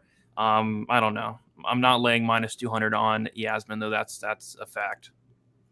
Yeah, it's women's MMA at the end of the day. Laying juice on women's MMA is always dangerous, no matter who you're laying the juice on. And we just don't know a lot about either one of these fighters. So we'll have to wait and see. But I'm looking forward to it. A 23-year-old against a 20-year-old. Whoever wins this fight's going to probably have a really bright future in the UFC. Yeah, and one of the comments there from Andy. But yeah, this is a good one. This is at 115 pounds, and the fight doesn't go is minus 105. That's interesting. Wow, they're expecting violence for sure because, this is a strawweight fight. 30%, only 3 out of 10 strawweight fights finish inside the distance. So at that price, you should be getting better than plus 200 for a fight doesn't go bet. Now you're paying minus 105, did you say? Yeah, minus 105, yeah. My God. So they're definitely expecting violence here. Going to be interesting. That's very overpriced for this division. But Yazmin Jauregui is a finisher.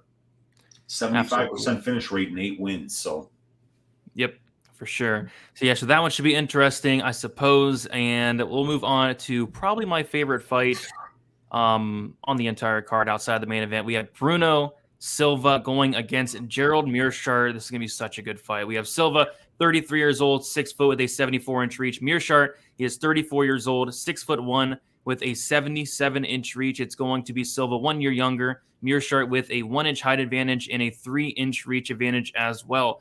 We have Silva, who is 4-1 in his last 5 fights. He made his debut against Wellington Turman, won that fight by knockout. His next fight against Andrew Sanchez, won that fight by 3rd round knockout, and then he knocked out Jordan Wright in the very first round, and then lost a decision against Alex Pereira, who is going to be fighting for the title against Israel Adesanya. Was able to survive. His chin held up, and yeah, his chin's super good. But Meerschaert here is 3-2 in his last 5 fights. Got knocked out by Chimaev in the first couple seconds.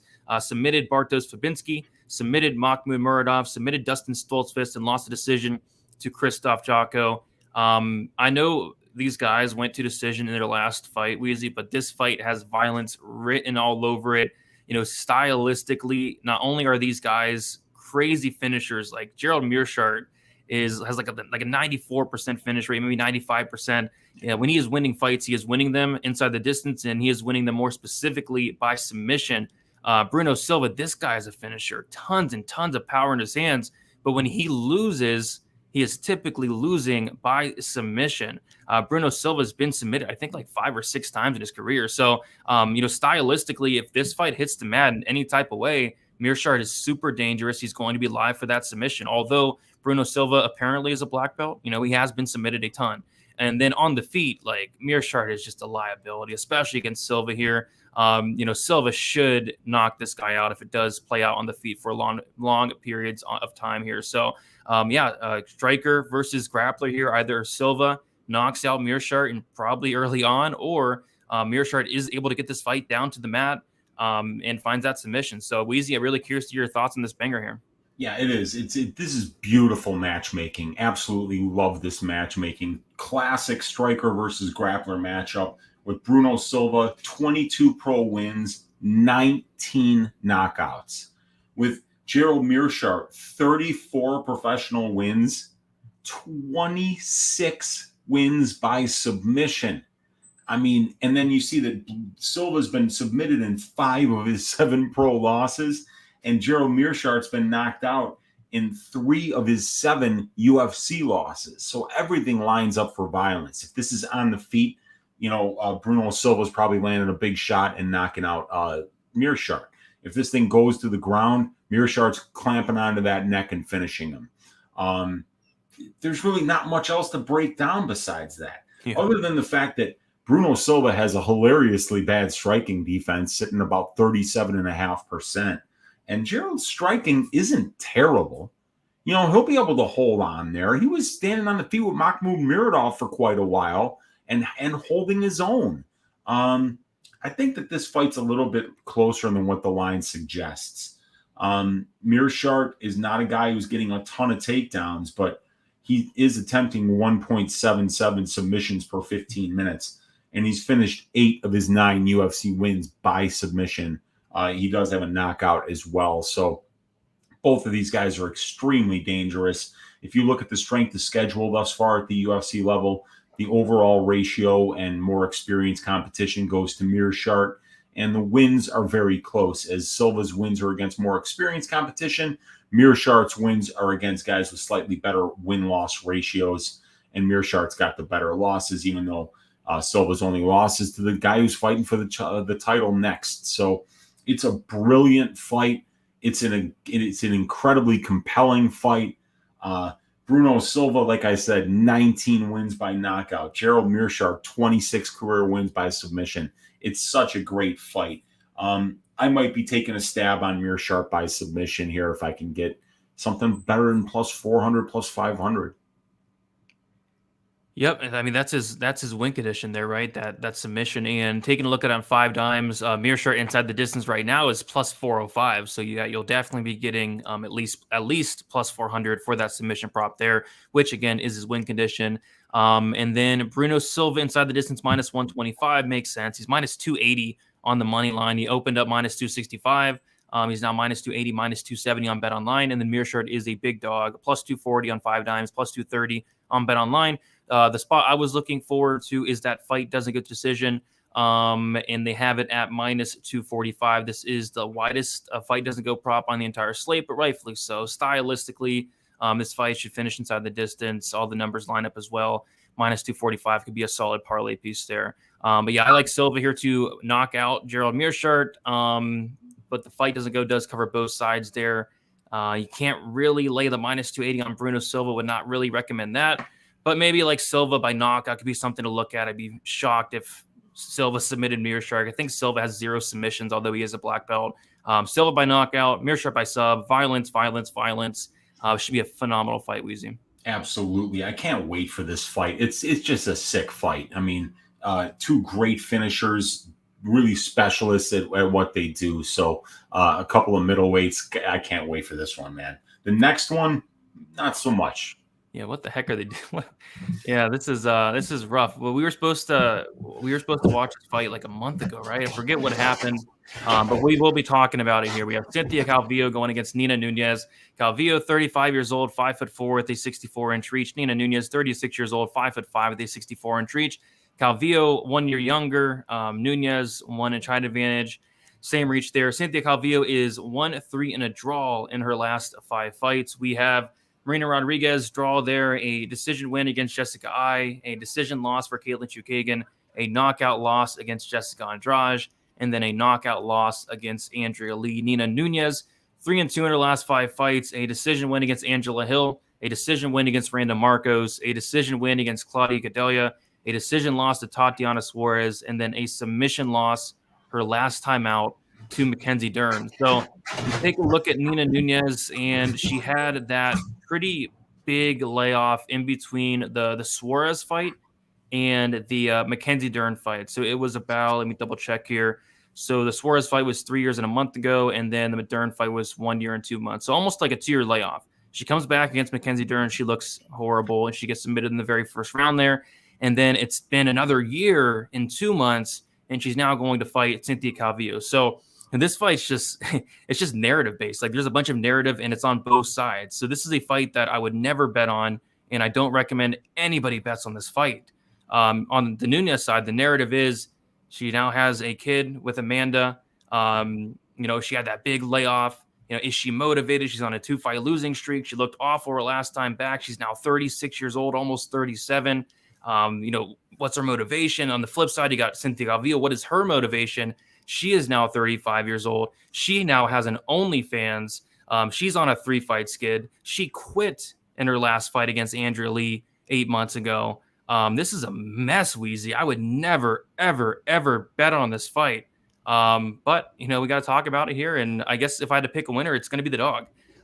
Cynthia Calvillo is actually like a minus 160 favorite. I feel like it should be a straight pick. I'm like, who knows what's going to happen in this fight? Who knows if either of these fighters are going to show up? So Nina Nunes for me, the dog, but I'm not betting on this fight whatsoever. Weezy, how do you feel about this one? Yeah, it's a striker versus grappler matchup again here. You know, you got to believe that Calvillo is going to have to get this fight to the ground to have any success. And you got to believe that Nina Nunes wants to keep it standing if she wants to win this fight. So, but yeah, look, they're both on the wrong side of 35 here.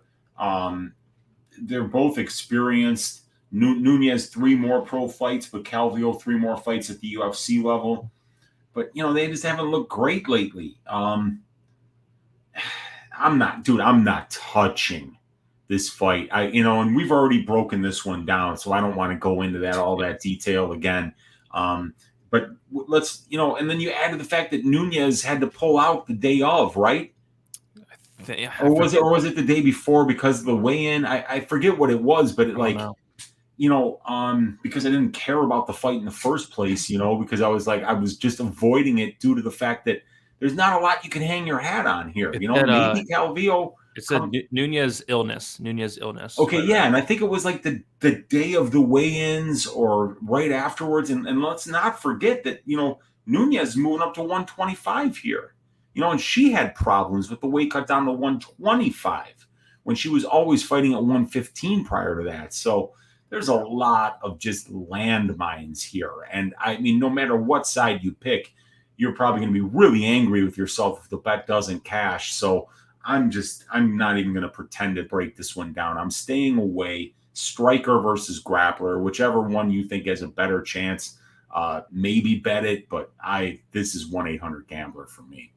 This is the definition of a 1-800-GAMBLER fight. Weezy, if anybody bets on this fight, you need to visit them with a sack of oranges and you need to juice those oranges and drink the juice because this is bad.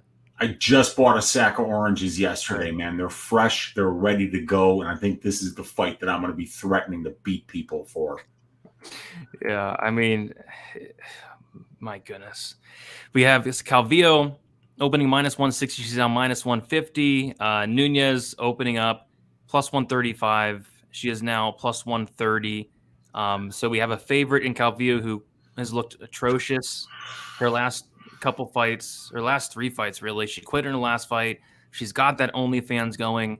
And she is a -150 favorite. I feel like the line should probably be a pick'em, but I'm not betting on this fight. I am not either. Good. All right, so we can move on to the next fight. We have a good fight here. We have David Onama going against Nate Landwehr. Both these guys are awesome. This should be a really fun fight on the main card here. David Onama, 28 years old, 5'11", 74-inch reach. Nate Landwehr, 34 years old, 5'9", with a 72-inch reach. We have Onama, 6 years younger, 2-inch height advantage and a 2-inch reach advantage as well. Onama is 4-1 in his last 5 fights, made his debut against Mason Jones, I believe on short notice, put up a really good account for himself there in a decision loss. Knocked out Gabriel Benitez in the first round, submitted Garrett Armfield in the second round there. As far as Nate Landwehr, 3-2 in his last 5 fights. He made his debut against Herbert Burns, lost that fight by knockout in the first round, won a decision against Darren Elkins, lost to Julian Erosa by knockout, and then had a very good win against Ludovic Klein there. So he's 3-2 in his last 5 fights. So should be a very fun fight here, Weezy. Both these guys absolutely bring it. I think they're going to throw down. I think we are in for a very exciting fight here. Oh, there's no doubt about it, man. I mean, Uganda, stand up. Your boy David Onama, the first person to represent you in the UFC. Clarksville, Tennessee, stand up. Your boy Nate Landwehr now taking care of business for you here. This is a great fight, man. It's Landwehr who's got 8 more pro fights, about 150 more minutes in the pro cage, and about 6 more years as a pro in comparison to Onama. But at the UFC level, they're actually pretty comparable in terms of experiences. Nate's only had 1 more fight and about a little less than 5 more minutes in the cage. Landwehr finishing at a 60% rate as a pro, 50% at the UFC level, but it's Onama finishing at a 100% rate in his 10 pro wins and his 2 UFC wins. Landwehr has been finished in 3 of his 4 pro losses, twice by knockout, once by submission, and Onama has never been finished. When you look at the striking numbers here, both guys land right around, it's for Landwehr, it's 6.5. For Onama, it's 5.6. They're both absorbing a lot of strikes, 5.58 per minute for Onama, 5.96 per minute for Landwehr, 51% striking defense for both of them. The Landwehr is just a little bit more accurate, but Onama is showing a little more power at this level, and Landwehr's been a little bit chinnier. Onama 2 of 9 on his takedowns, only 50% takedown defense, and a little bit troubling number there when you see that he's been controlled for almost 40% of his UFC cage time thus far. Landwehr mostly standing, about 27% of his fights taking place in control time positions. He's only gotten 1 takedown, but he got a submission off of that takedown, and that was pretty cool. I wasn't expecting to see him do that. This is a great fight. It's Landwehr who's fought the better brand of competition thus far at the UFC level, better wins, and more experienced. But Onama is just explosive. He's young. He's getting better. He's a savage finisher, and we've seen Landwehr get cracked in that cage before and break. So it's going to be a great fight, but I'm leaning Onama here. Yep, I'm leaning Onama myself, and we take a look at the odds, and I actually thought it might be wider. There's a lot of hype on David Onama. People are really excited about this guy, and as you should be. But yeah, I think people are giving Landwehr definitely some respect here. So Onama, he opened at minus 225. He's currently minus 220, minus 215. Nate Landwehr, he's plus 180, plus 185 there on Bet Online. The fight goes to decision, plus 165. The fight doesn't go to decision, minus 215. Onama does have a 100% finish rate. And if he does win this fight and that still stays intact, Onama inside the distance is minus 105 there. Yeah, I don't know if I'm getting to this fight from a betting perspective unless something sticks out midweek, but I think Onama wins. Minus 220, not in love with it, but I do think he wins this fight and probably inside the distance as well. Yeah, it's such a good scrap, and Landwehr is going to come forward. Onama is going to throw bombs. I can't wait for this fight. I don't know if they have this listed as the co-main event. They might, but the fight that we're going to talk about as the co-main event is also going to be a really fun fight. Yeah, it looks like on Tapology they have this as the co-main event, and then we'll see. Like on UFC Stats, they are just completely behind this week. So I think we're going to get a big switch up coming in the next couple of days in this bout order for sure. But we'll move on to the next fight. We have 2 fights to break down. We have Devin Clark going against Azamat Murzakanov. We have Devin Clark, 32 years old, 6 foot with a 75-inch reach. Murzakanov, 33 years old, 5'10", with a 71-inch reach. Devin Clark, 1 year younger. Devin Clark with a 2-inch height advantage, a 4-inch reach advantage there for Devin Clark as well. So tail of the tape is in favor of Devin Clark. Clark is 3-2 in his last 5 fights, a decision win against Daquan Townsend, a decision win against Alonzo Menafield, a submission loss to Anthony Smith, a decision loss to Ian Kudalaba, and then a knockout win against William Knight. Azamat Murzakanov, he is 5-0 in his last 5 fights. He did go out there in his last fight against Stefan Nchukwu, and the first couple rounds were very competitive, went out there in the third, landed a big knee, and put Stefan out cold. A brutal knockout for Azamat there. So and this should be a very fun matchup here. We have Azamat, who is definitely the more dangerous fighter of the two, and we have Devin Clark. When he typically wins, he wins by decision, but in his last fight against William Knight, he showed off some power there, Weezy. So really good as of now. Co-main event, it could change, but yeah, good fight here regardless. Yeah, I had William Knight finish only prop because Devin had never finished anybody at the UFC level, and then he wound up and got that finish. So that was an impressive performance there by Devin. He's a really tough dude. He's going to be the bigger guy here, a couple inches taller, 4-inch reach advantage, but Murzakonov's a southpaw. But Clark's more experienced, 8 more pro fights, about 150 more minutes in the pro cage, while Murzakonov's got 3.5 more years as a pro fighter. But Clark, 11 more fights at the UFC level, over 125, 130 more minutes in the UFC cage. It's Murzakanov who's the much better finisher, 82% finish rate as a pro compared to 39% for Devin Clark. And Murzakanov has finished both of his UFC wins, while Clark has only finished 1 of his 7 UFC wins. Clark has been finished in 5 of 6 losses, while Murzakanov has never lost. When it comes to the striking, both of these guys kind of throw bombs, but neither one of them are really technical. Neither one of them are particularly high volume. I think that this is probably going to be more of a clinch battle and a wrestling match, because that's what Devin Clark largely brings. He's got 13 fights, almost 150 minutes in the UFC cage, 36.5% control time for, on 67 takedown attempts and 26% control time allowed on 26 takedown attempts against. So he's only got 54% takedown defense. He's getting his takedowns at about a 36% clip, but we can see there that about 63% of his UFC fights are taking place in control time positions for or against. While for Murzakanov, it's like 94% of Murzakanov's fights that have been taking place at striking range. So I think we're going to see Murzakanov pushed into the grappling exchanges here by Clark, who's always been more comfortable when he's wrestling. And, Murzakanov's got a Sambo background. He's going to know what he's doing in these takedown spots. He's Russian, he can grapple. So I think it's going to be a scrappy, real gritty cage wrestling match. I think you're going to see a lot of dirty boxing here. But Clark's size, I think, makes him a very intriguing candidate here. But I think that Murzakanov is always the better moment winner and the more explosive guy for sure. And even when he was tired against Nchukwi, he landed that big knee and got the finish there in a fight that was very close up to that point. So going to be a sloppy, grindy, 205-pound fight here, but I'm not even sure who I like, but I think I'm going to have to pick Murzakanov, but it's going to be a good one. Yep, should be a good one. And Murzakanov is the favorite, open at -160, -165, -163 on Bet Online. The fight goes to decision +100. The fight doesn't go as -140. A prop that I will be looking out for is going to be the Murzakanov finish only. I think that'd be very interesting. He is most definitely the more dangerous out of the two. Devin Clark, more of a decisionator. And then also on DraftKings, they have the decision only. I feel like if this does go to decision, Clark is very, very live to win the fight.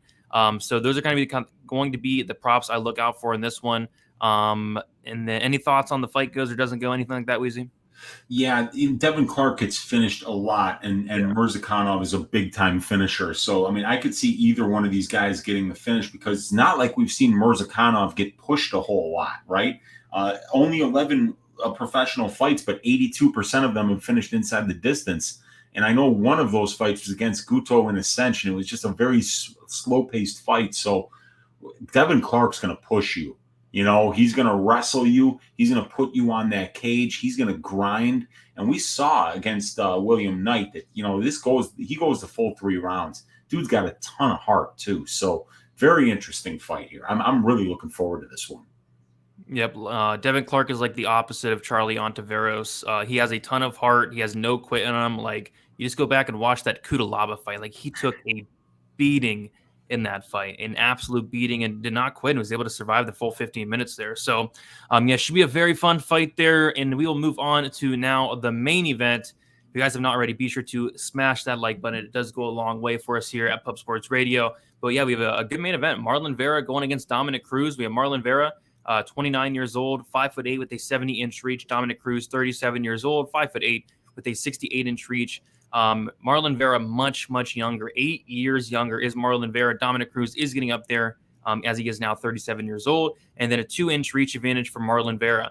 Marlon Vera is 4-1 in his last 5 fights, a knockout win against Sean O'Malley, a decision loss to Jose Aldo, a decision win against Davey Grant, a knockout win against Frankie Edgar, and a decision win against Rob Font.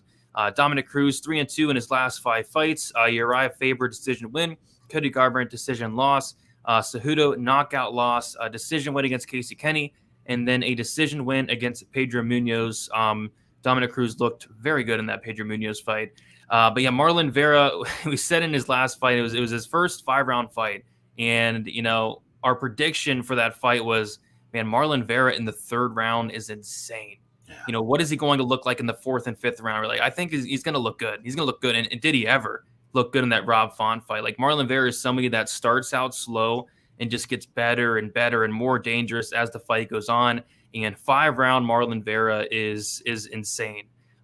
Which it still hurts me because I had the 3rd round, the 4th round, and the 5th round finish props for Marlon Vera all sprinkled. They're all like plus 2,000 or better. And he knocked down Rob Font like 4 times in that fight. Had him hurt in like the 3rd, 4th, and 5th round. Was not able to get the finish, but I think early on, Dominick Cruz is going to have a lot of success here. I think Dominick Cruz is extremely fast, phenomenal striking defense. Marlon Vera, he is a little bit on the hittable side. The more dangerous fighter in this fight is absolutely Marlon Vera, but I do think he is going to struggle a little bit early on. It's just as the fight goes on, Marlon Vera is a savage. He's an animal. He's dangerous. I think he's really going to hurt Dominick Cruz as the fight goes on. But yeah, we're getting a lot of respect here on the Marlon Vera side. He's a really big favorite. So I think we're counting Dominick Cruz out a little bit. And if you guys are someone that does like live betting, Marlon Vera is your friend. He is going to more often than not lose pretty much every first round for the most part. I would live bet Marlon Vera after that first round because you're going to get a much better price tag here. So yeah, Weezy, I do lean Marlon Vera. I do lean him to take over as the fight goes on. But early on, I do think it's going to be extremely competitive. Dominick Cruz is no joke, obviously. The guy's great, but he is getting up there in age. So Weezy, I'm curious to your thoughts on this main event here. Yeah, the first thing I thought was like, wow, this line is wide. Cruz is a legend, right? But then you go and you look and like, okay, Marlon Vera's 8 years younger. He's got a 2-inch reach advantage. He's switching stances. And then you're like, oh, shit. Marlon Vera has just as many fights as Dominick Cruz does as a pro. Only 70 less minutes in the cage compared to Dominick Cruz. But he's actually got 10 more fights at the UFC level and about 60 more minutes in the UFC cage. So it's like, not only is Vera younger and bigger, but he's just as experienced and actually has more experience at the UFC level. And then when you look at the strength of schedule, it's like Vera's fighting good competition just like Cruz is. So very interesting. It's moment winning and durability and pressure versus minute winning, speed, and fight IQ. And it's going to be a very fascinating stylistic matchup here because Vera's going to have a very difficult time finding Dominick Cruz for the entire 25 minutes of this fight. He's just a hard guy to hit. He's only getting hit 3.18 times per minute, and Dominick Cruz is spending, 84% of his fights are taking place in the center of the cage at striking range where, most people are absorbing 4 or 5 significant strikes a minute. Dominick Cruz is absorbing about 3, and he's barely in these control time positions at all. 84% takedown defense for Dominick Cruz, 32% takedown offense, but he's only getting 13% control time. So he's not using his wrestling to win a ton of minutes and lay and pray. That's really not his game. He mixes it in order to give his opponent things to think about so that he can continue to win minutes in the striking. So it's very, very interesting here. Is Vera going to be able to find this guy and hurt him? Is he going to be able to walk a guy down like Dominick Cruz in the big cage in San Diego, where he's going to have all this room to move, where he's going to be moving laterally in and out, potentially mixing in wrestling because Marlon Vera's takedown defense is below 70%. So we could see Cruz mix in that wrestling in order to win minutes in close rounds late in a round. There's a lot of avenues here for Dominick Cruz to find ways to potentially win enough minutes to win a decision in this fight. The question is, is he going to be able to deal with Marlon Vera's pressure, with his power, with the durability that he always brings? I mean, that Dominick Cruz is planning for a 25-minute fight. If Dominick Cruz finishes Marlon Vera, I quit. That's how confident I am that, that this isn't going to happen. Vera's incredibly durable, and Dominick Cruz not really a finisher at this level, especially at the age of 37. So, if it's Cruz, it's probably Cruz by decision. If Vera wins this, he probably finds a big shot somewhere and gets Cruz out of there, as Cruz has been finished in 2 of his 3 pro losses and 1 of his 2 UFC losses. So it's going to be a very fascinating fight, but 5-round Marlon Vera is just a terrifying archetype of fighter to deal with here, and Cruz is going to have to put on a defensive clinic in order to last 25 minutes with this guy and make this a close fight or a fight that he can win. Yep, and Cruz has been finished in, I believe, 2 of his 3 losses there. And yeah, Marlon Vera, if he wins this fight, I do think it is going to be by finish there. But yeah, Marlon Vera is a pretty big favorite. He opened up at minus 175. He's now minus 220. minus 213 on Bet Online. Dominick Cruz opened up as a plus 155 dog. He's now plus 180, plus 183. I am kind of surprised that the line is moving the way it is. A lot of people not really giving Dominick Cruz a ton of respect here. And you mentioned a lot of good points. Like Dominick Cruz, we are in the big cage here, which I think heavily favors a guy like Dominick Cruz, who's going to be one of sticking on the outside, using that speed, that movement, avoiding Marlon Vera as much as possible. But I do like Marlon Vera in this spot. I'm not laying the minus 220. There are some spots I'm going to be taking a look at. I know Mushroom in the chat is talking about those 3, 4, 5 round sprinkles. I think I might go back to those there. They did not hit in the Rob Font fight. I felt like they should have, but maybe they will hit here. And then I'm also going to take a look at the scorecards equals no action for Marlon Vera. Hopefully they mess this line up. Dominick Cruz, not a finisher. Marlon Vera is a finisher. And like you said, Marlon Vera's next level toughness there. But yeah, I do like Marlon Vera here. I would be looking at this more so from a live betting standpoint as well in terms of the money line. I think you'll get a much, much, much better price after that first, maybe even second round for Marlon Vera. I don't know when he's going to be able to find Dominick Cruz. I think it'll probably be later on in the fight. But yeah, I like Vera here. But decision only for Cruz could be a decent look. And finish only for Marlon Vera. If you got it better than minus 1,000, I'd be surprised. I mean, like I would not open that line any better than minus 1,000. I mean, Cruz is not finishing Marlon Vera, not without a foreign object. And, you know, Marlon Vera is just terrifying, especially in the later rounds of a fight, man.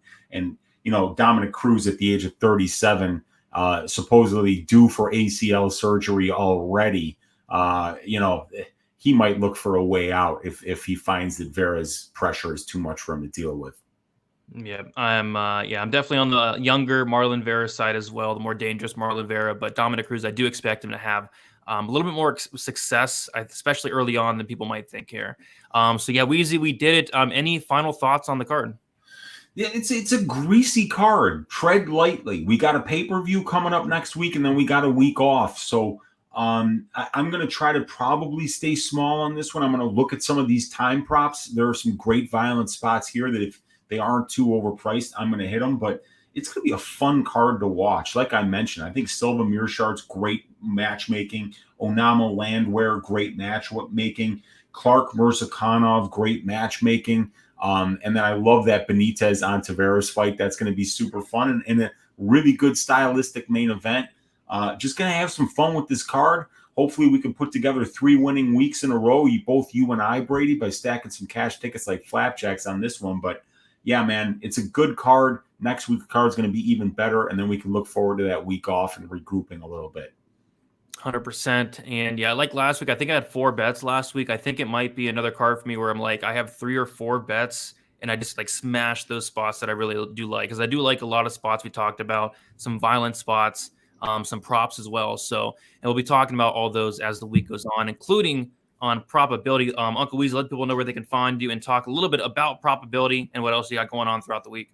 Yeah, so tomorrow night, what time do we do it, Brady? After the Die Hard MMA podcast? Yeah, like 9:30 Eastern. Yeah, okay, is probability. And I've spent the better part of this weekend redefining my prop template to include more props and then also change my template to include more stats that would be useful in the prop template. So I'm looking to release that tonight in terms of the stats to the people later on tonight. They're not ready quite yet for public consumption, but join us tomorrow night on the MMA Engine YouTube channel for probability so we can give you a data-driven look into all the time props on this card. We've been hitting a lot of bets there lately.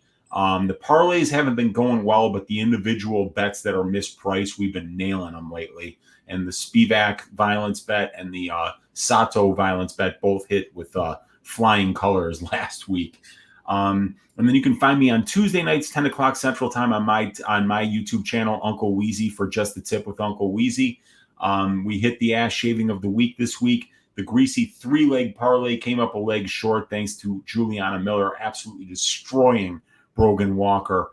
And then you can find me right here on Pub Sports Radio every Sunday for Stat Diggers, every Wednesday for the DFS show with Brady, with Gordo Gambles, and with Monk, and every Saturday for the watch along. And the only thing left to do, you guys, is to stack cash tickets like flapjacks for UFC San Diego. Let's get it. Let's get it. Flapjacks, oranges. UFC San Diego is going to have it all, Weezy. You guys can follow me on Twitter, DFS_numbers, Instagram, DFS by the numbers. My full card breakdown and prediction video will be out on Tuesday. Dana White's Contender Series content will be out tomorrow. Other than that, yeah, probability tomorrow night after the Die Hard MMA podcast. I did place, I think both the battle fight doesn't go and the Sakai fight doesn't go like during the show. So hopefully do just add some more bets that we find tomorrow on that. And yeah, make sure you guys check it out. Leave a like anywhere else, subscribe, all the good stuff. Thank you so much for hanging out for UFC San Diego. Next week, we have a banger pay-per-view card, UFC 278. And then, of course, that well-needed week off, guys. So we'll see you guys later. Best of luck.